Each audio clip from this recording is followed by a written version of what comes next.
आएगा। लेकिन यहाँ सब उल्टा बह रहा है। बोले सब स्वार्थ के संसार में रमे हैं और ये नहीं जानते कि ये संबंध, ये रिश्ते नाते सिर्फ चंद सेकंड के हैं, स्वार्थ के हैं महाराज। इसलिए आज इतना जान लो कि जिस दिन संसार से जाओगे ना, इस देह से अगर किसी को इतना प्रेम होता तो अग्नि के हवाले कोई इस देह को न करता, घर में सजा करके रखते। लेकिन घंटे 2 घंटे बाद निकालो की आवाज लगने लगती है, कहीं खराब हो गया, बदबू आने लग जाएगी तो निकालो। इस देह से प्रेम नहीं है, यही वास्तविकता है।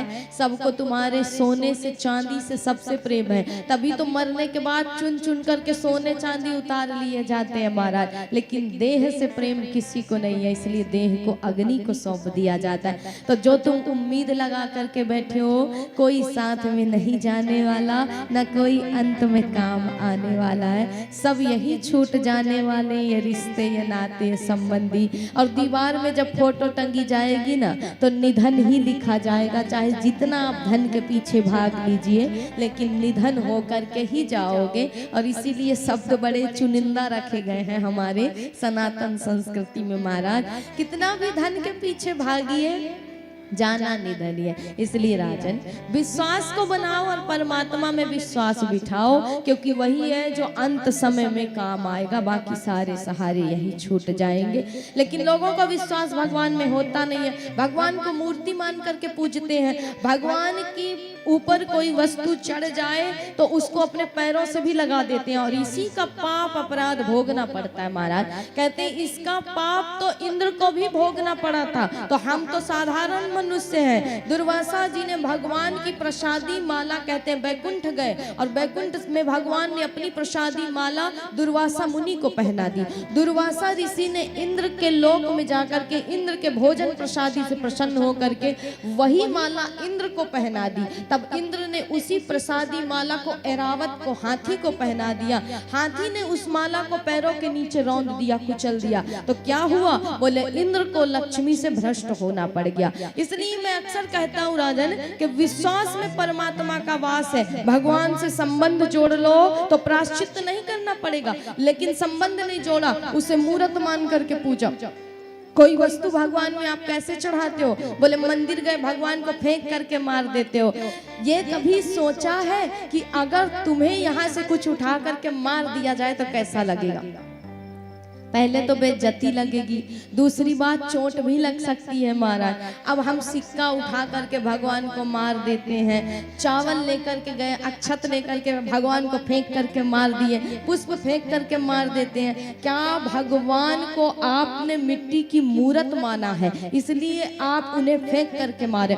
जिस दिन आप ये प्रतीत कर लें अपने मन में कि इसमें भी प्राण बसते हैं, इस मूर्त में भी ईश्वर है और मेरी तरह आत्मा इसमें भी है, बोले उस दिन आपको महसूस होगा कि इससे मेरा संबंध है। और आप कोई वस्तु का अनादर नहीं करेंगे, अपमान नहीं करेंगे, और इस प्रकार फेंक करके भगवान को कभी नहीं मारोगे। कहते हैं वही वस्तु अगर फेंक करके मारी और लौट करके आई और किसी के पैर में लग गई तो महाराज माना जाता है उसका पाप अपराध चढ़ाने वाले को ही भोगना पड़ेगा। और इंद्र के साथ यही हुआ। इंद्र की पूरी संपत्ति चली गई, लुट गई। तब भगवान के पास दौड़े दौड़े गए, दुख आया, भगवान के पास चले गए। दुख विपत्ति जैसे आई, भगवान के पास पहुंच गए। भगवान ने कहा ठीक है, देवताओं और दैत्यों की संधि करा करके समुद्र मंथन आरंभ करवा दिया। समुद्र मंथन में जब समुद्र मंथन आरंभ हुआ, वासुकी नाग को रस्सी बनाई गई और मंदराचल पर्वत की रई बनी।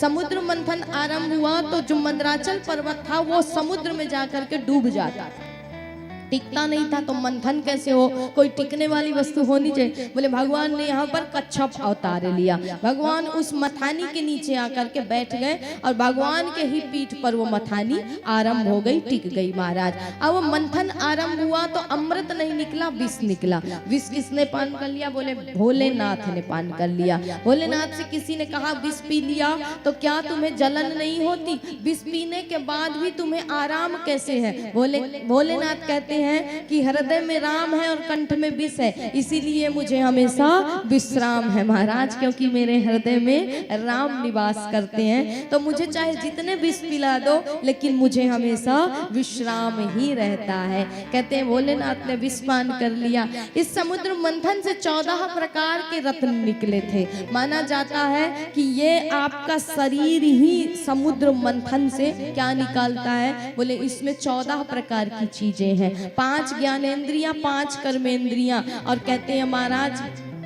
4 अंतःकरण, मन, बुद्धि, चित्त, अहंकार। ये 4 चीजें क्या हैं, बोले यही मिलाकर के 14 चीजें बनी। तो ये 14 रत्न इस शरीर से निकालना है, तो बोले इसका मंथन करिए, कथा सुनकर के मंथन करिए। हम इसीलिए क्या कहते हैं, कथा आत्म मंथन है, कथा मनोरंजन नहीं है, मनोमंथन है। लेकिन बहुत से लोग कथा को मनोरंजन समझते हैं। मनोरंजन समझने वाले कौन है, बोले जैसे झांकी आएगी देखना, इतनी भीड़ दौड़ेगी ना, जो मेला में भटक रही है ना, ये पूरी भीड़ यहाँ आकर के खड़ी रह जाती है। इनके लिए कथा मनोरंजन है। लेकिन जो कथा में शुरू से और अंत तक बैठे, इनके लिए कथा मनोमंथन है, एक शिक्षाप्रद बात है महाराज। तो जो बाद में आते हैं आरती के समय, बहुत जगह तो प्रसाद खाने के लिए लोग आते हैं, तो इनके लिए कथा मनोरंजन है। लेकिन जो प्रसाद खाने के लिए नहीं, विषाद को मिटाने के लिए आते हैं, बोले इनके लिए कथा मनोमंथन है महाराज। तो जो पहले से आए हैं और अंत तक बैठे हैं, उनके लिए कथा मनोमंथन है। लेकिन जो बाद में आए झांकी देखने,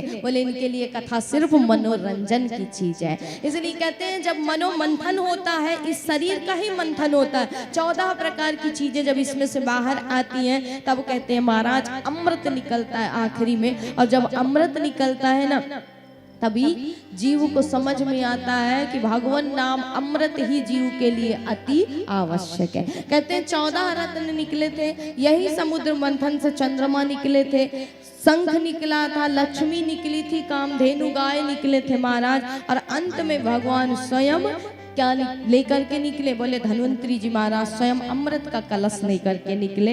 अमृत का कलश लेकर के जब ये निकले, दैत्य लोग अमृत का कलश छुड़ा करके भाग गए। भगवान ने एक और रूप धारण किया, मोहिनी अवतार। कहते हैं जगत में उस मोहिनी अवतार के समान कोई अवतार भगवान स्वयं कहते हैं सुंदर नहीं था महाराज।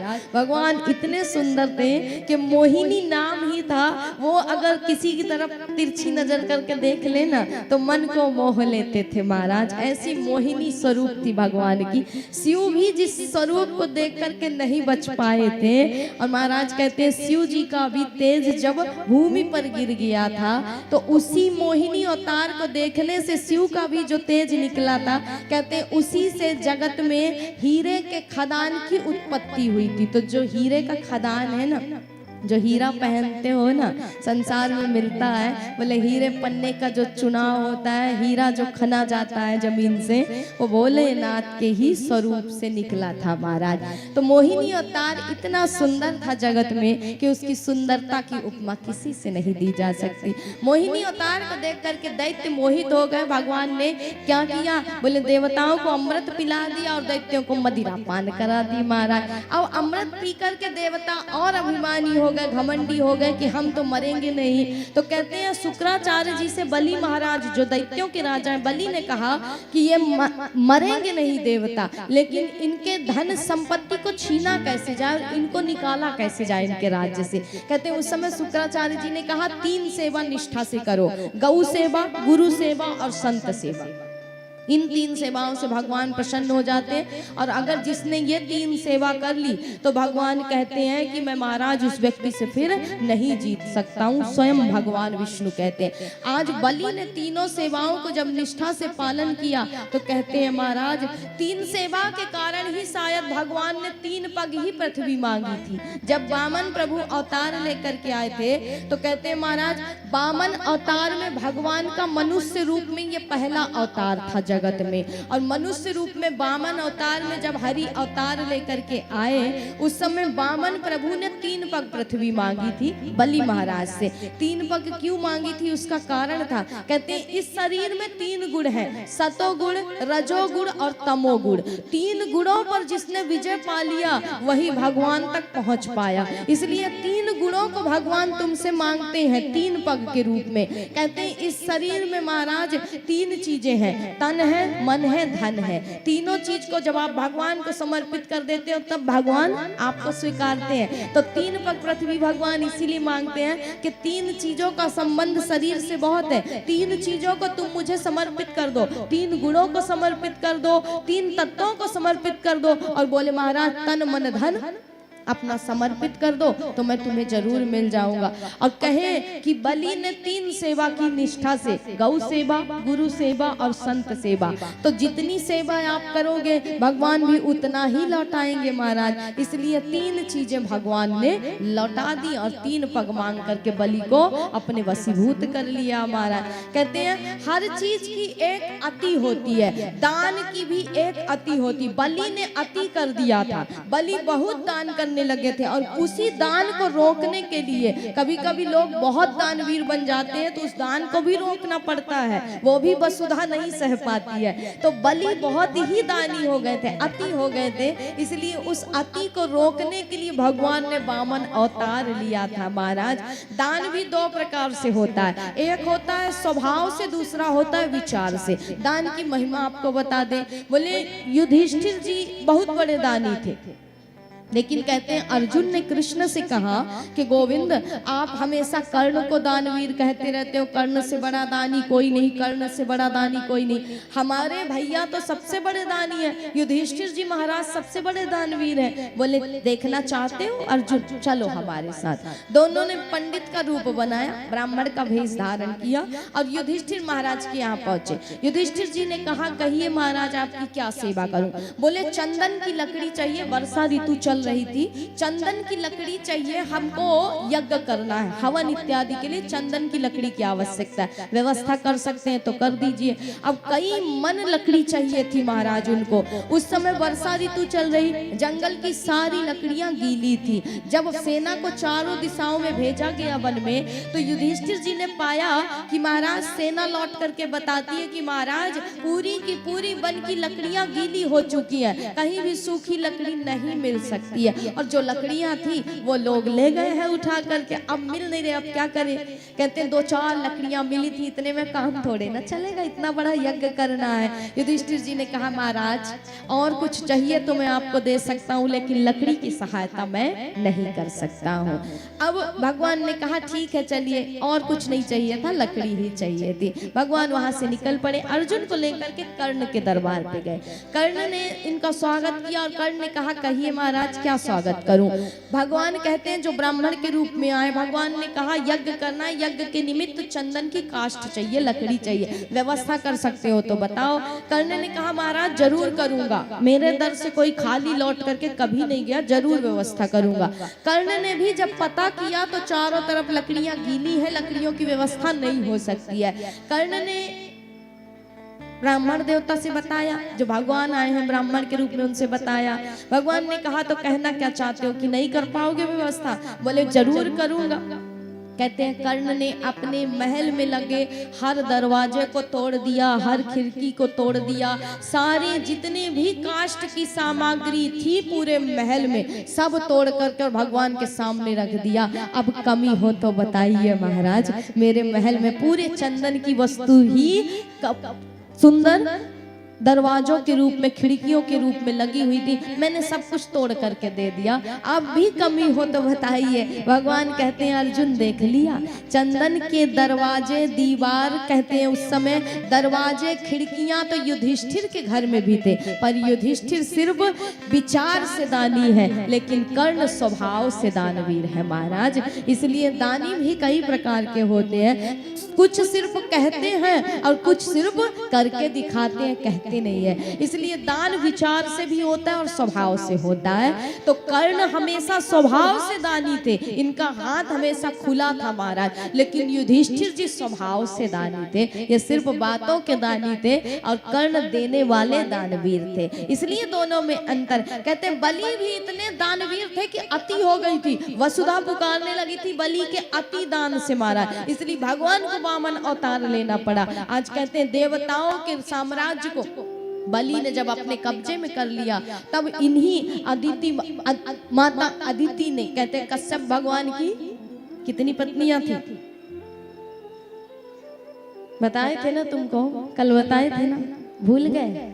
देखो कल ही बताए थे और आज भूल गए। कश्यप महाराज की कितनी पत्नियां थी? 13 बताए थे ना, कितनी थी? अब आज बोल दो एक बार तो याद हो जाएगा तुम्हें, क्योंकि फिर पूछेंगे फिर भूल जाओगे। कितनी थी कश्यप महाराज की पत्नियां?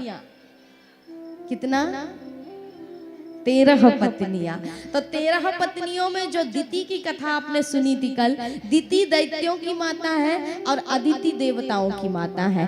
अदिति माता ने कश्यप भगवान से ये प्रार्थना की थी कि मुझे कोई ऐसे संतति, ऐसा संतान मेरे घर में जन्म लेकर के आए जो मेरे देवताओं के लोगों को वापस ला करके दे और मेरे इंद्र आदि देवताओं के जीवन के संकट को खत्म कर सके। तब कहते हैं कश्यप भगवान ने फाल्गुन महीने में आने वाले पयोव्रत का वर्णन किया था। प्रतिपदा से लेकर के त्रयोदशी तक ये व्रत किया जाता है। माना जाता है कि जिसके संतान न हो ये व्रत वो कर सकता है।